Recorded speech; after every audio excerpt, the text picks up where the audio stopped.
ഞങ്ങളെ കൂട്ടി അകത്തേക്ക് പോകാൻ നിനക്ക് പേടിയില്ലേ നിർമ്മല?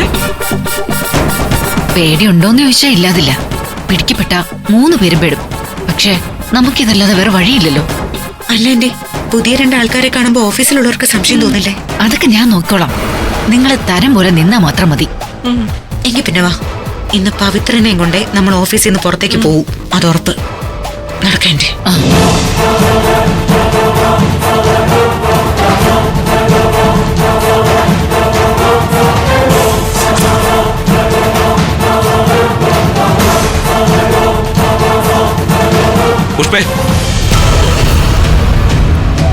പുഷ്പ എത്ര ലേറ്റ് ആയത്? സാർ, ഞാൻ ലേറ്റ് ആയതല്ല സാർ, ഞാൻ നേരത്തെ എത്തിയതായിരുന്നു. അത് കൊള്ളാലോ. ഇതാണോ നേരത്തെ? ഈ ഓഫീസിൽ ക്ലീനിങ് സ്റ്റാഫുകൾ വേണം, ആദ്യം എത്തേണ്ടതെന്ന് പറഞ്ഞിട്ടുള്ളതല്ലേ? സാർ,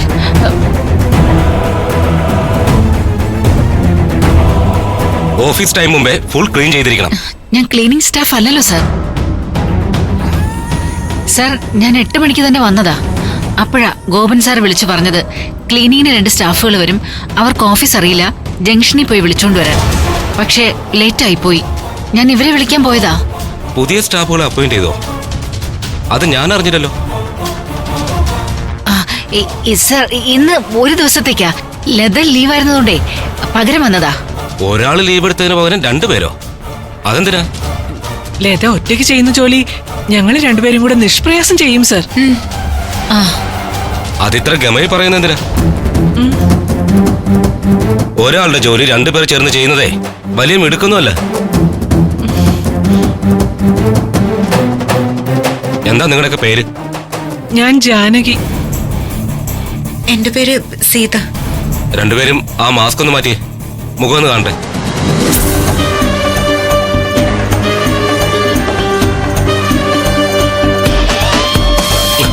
പറഞ്ഞു കേട്ടില്ലേ? ആ മാസ്ക് ഒന്ന് മാറ്റാൻ.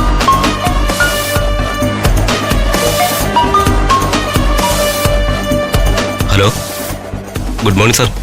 എടോ, ഒരു അർജന്റ് മീറ്റിംഗ് ഉണ്ട്. നമ്മുടെ 5 ക്ലയൻസിന്റെ ചെയർമാൻമാർ അങ്ങോട്ട് വരികയാണ്. ആ കോൺഫറൻസ് ഹാളും എന്റെ ക്യാബിനും ക്ലീൻ ആക്കിയിട്ടിരിക്കല്ലേ? സർ, സർ ക്ലീനിങ് സ്റ്റാഫുകളൊക്കെ എത്തിയിട്ടേ ഉള്ളൂ സർ. എന്തോന്നാടോ ഇത്? ഇപ്പൊ സമയത്രേ? തനിക്കൊന്നും കൃത്യമായിട്ട് കാര്യങ്ങൾ മാനേജ് ചെയ്യാൻ വയ്യെങ്കിൽ ജോലി കളഞ്ഞിട്ട് പോവാൻ നോക്ക്. സർ, ഇപ്പൊ തന്നെ എല്ലാം ക്ലീൻ ചെയ്യിക്കാം സർ. 15 മിനിറ്റിനകം ഞാൻ ഓഫീസിലെത്തും. എല്ലാം പെർഫെക്റ്റ് ആയിരിക്കണം, അല്ലെങ്കിൽ നാളെ മുതൽ താൻ ഓഫീസിലുണ്ടായിരിക്കില്ല. അതെ, നിന്ന സമയം കളയാതെ ഇവരെയും വിളിച്ചോണ്ട് പോയി സാറിന്റെ ക്യാബിനും കോൺഫറൻസ് ഹാളും എല്ലാം ക്ലീൻ ചെയ്യണം. 10 മിനിറ്റിനുള്ളിൽ എല്ലാം ക്ലീൻ ആയിരിക്കണം.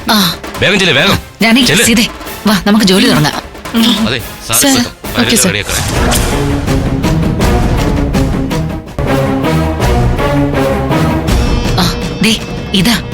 ഇതാണ് ആ പറഞ്ഞ തെണ്ടിയുടെ ക്യാബിൻ. ഇതന്നെയാ. വാ, നടക്ക്.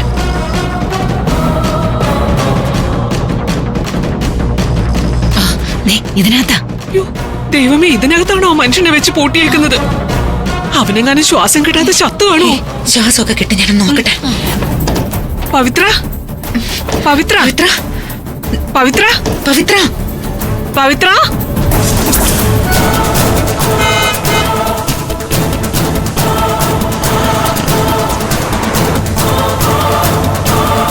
പവിത്ര, പവിത്ര, പവിത്ര. അനക്കൊന്നുമില്ലല്ലോ ആന്റി? അമ്മ പറഞ്ഞ പോലെ എന്തെങ്കിലും പറ്റിക്കാണോ? അങ്ങനെയൊന്നും പറയല്ലേ മോളെ. ഒന്നും അല്ലെങ്കിൽ ഒരു മനുഷ്യ ജീവനല്ലേ. നിധി, ഇതെങ്ങനെ തുറക്കാന്ന് ആലോചിക്കേ. ലോക്ക് തല്ലി പൊളിക്കാതെ തുറക്കാൻ പറ്റില്ല. പക്ഷെ ഒച്ച കേട്ട അവിടെ ഓഫീസിൽ ഇരിക്കുന്നവരെല്ലാം എഴുന്നേറ്റ് ഇങ്ങോട്ട് വരും. പിന്നെ ഇപ്പൊ എന്ത് ചെയ്യും? എന്തായാലും അലമാര പൂട്ടി താക്കോല് സീക്കേസ് കൊണ്ടുപോകാൻ വഴിയില്ല. ഇവിടെ എവിടെയെങ്കിലും വെക്കാനാ സാധ്യത. നമ്മൾ എവിടെയെന്നും പറഞ്ഞു നോക്കൂ ആന്റി. സാധാരണഗതിയില് പ്രധാന ലോക്കറിന്റെ ഒഴികെ ബാക്കി എല്ലാ ചാവികളും വൈകുന്നേരം ആവുമ്പോ സെക്യൂരിറ്റി ഏൽപ്പിക്കാറാണ് പതിവ്. ഓഫീസിൽ ആദ്യം വരുന്നത് സ്വീപ്പർമാരാ. മെയിൻ ഡോർ തുറന്നു കൊടുത്താ ആ ചാവി സെക്യൂരിറ്റി സ്വീപ്പറിനെ ഏൽപ്പിക്കും. ഞാനും ഒരിക്കൽ തുറന്നിട്ടുണ്ട്. ചാവി കൊണ്ടുവന്ന് സീക്കേസിന്റെ ഡ്രോയിൽ ഇടണമെന്നാ സെക്യൂരിറ്റി പറഞ്ഞത്. എങ്കിൽ ചാവി ഡ്രോയിലുണ്ടോ നോക്ക്. പവിത്ര,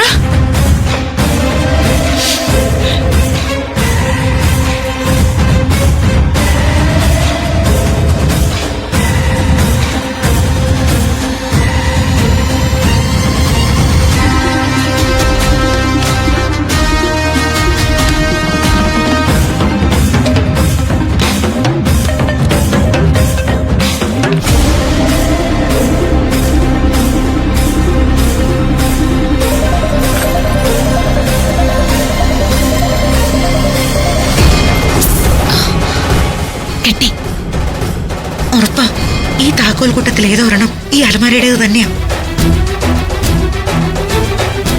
ദൈവമേ, ഇത്രയും താക്കോലുകളിൽ നിന്ന് ഏതാന്ന് എങ്ങനെ കണ്ടുപിടിക്കും?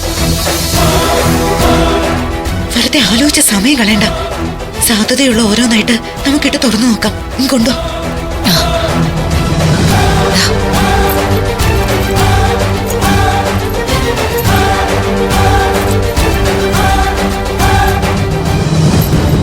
ഈശ്വരാ, വേഗം നോക്കുമോളെ, വേഗം തുറക്ക്.